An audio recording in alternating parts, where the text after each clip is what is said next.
So if you tell us your name and spell it. It's Ken Olson, O-L-S-O-N. Great, Ken, and thanks for joining us for the story project, and we'd love to hear your story about the ELCA.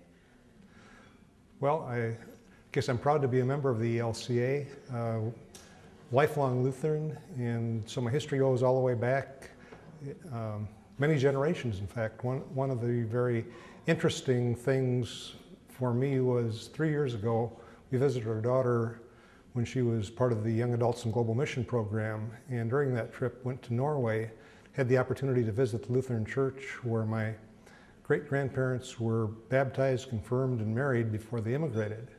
And it was particularly interesting there and shows kind of the Lutheran history. They had portraits of pastors going back to 1635 in that church. And so it was kind of a thing that tied the history all together. Of course, the ELCA is much younger than that, but been pleased to have an opportunity to be part of it and watch it as we try to really minister to the needs of the world. I think one thing that is rewarding to me and perhaps frustrating at times is that we don't adequately communicate the many things that we do as a church. I guess it's one of the things that draws me to the ELCA and keeps my interest is all the things that we do to reach out to meet the needs of people, not only in our communities, but throughout the world. And unfortunately, this is something that I think much of the world doesn't recognize, much of our own members don't recognize. And so we need to continue to tell people the word, not only that Jesus died for us, but also that in carrying on his tradition, we meet the needs of those in the world around us. Is there a particular area in the ELCA's focus that has spoken to you, or in the global mission? Or? Well, yeah, global mission is an important part.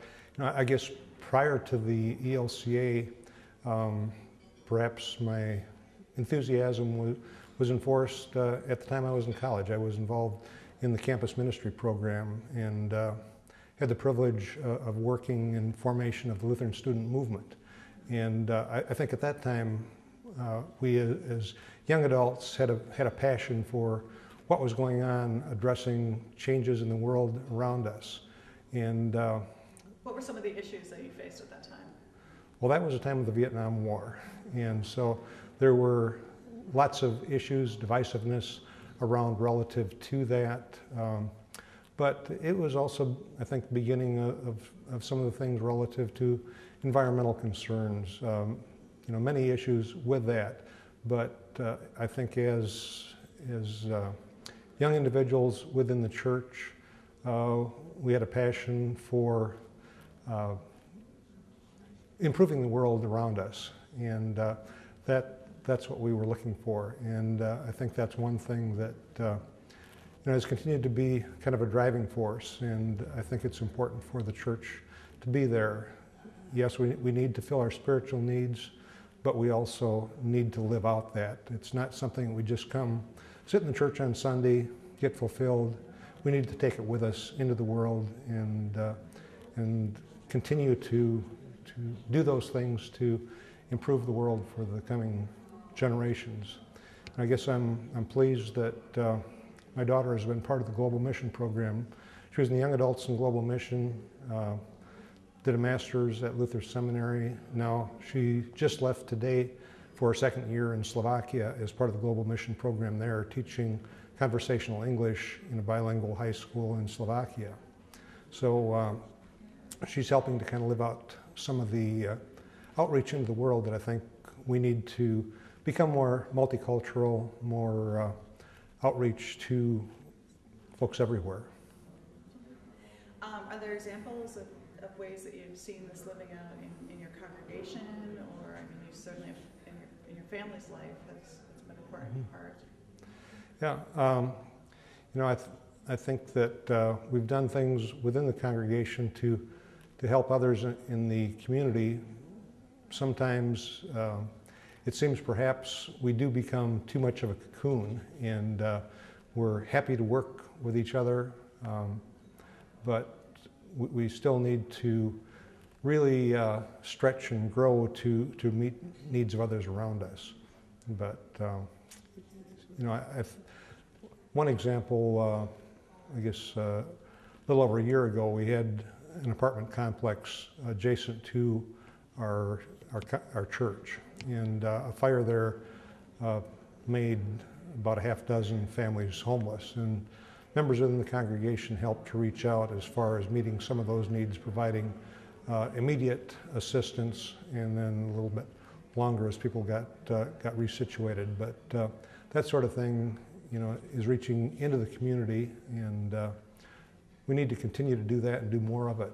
One of the things our church has been very involved with is a quilting project for Lutheran World Relief as far in layettes, and it's a good example of, again, some things going out in the world. But again, what do you think is the future of your congregation? What do you see as its challenges and its opportunities? Well, you know, I think for the church as a whole, the challenge is to really talk to people in our communities to meet the needs that are there.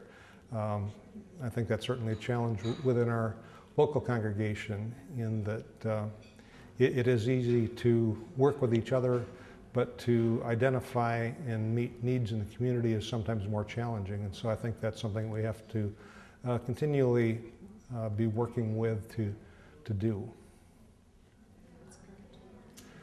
And one other thing that I might share, I think that was interesting to me. I was at Synod Assembly, I guess 3 ago in Milwaukee, and just to kind of show the tight-knit Lutheran community. I was having lunch one day with a gentleman we got to visiting, and he found out where I was born, and he said, "Well, maybe you happen to know my uncle. He used to be a pastor, and he was in that part of the state."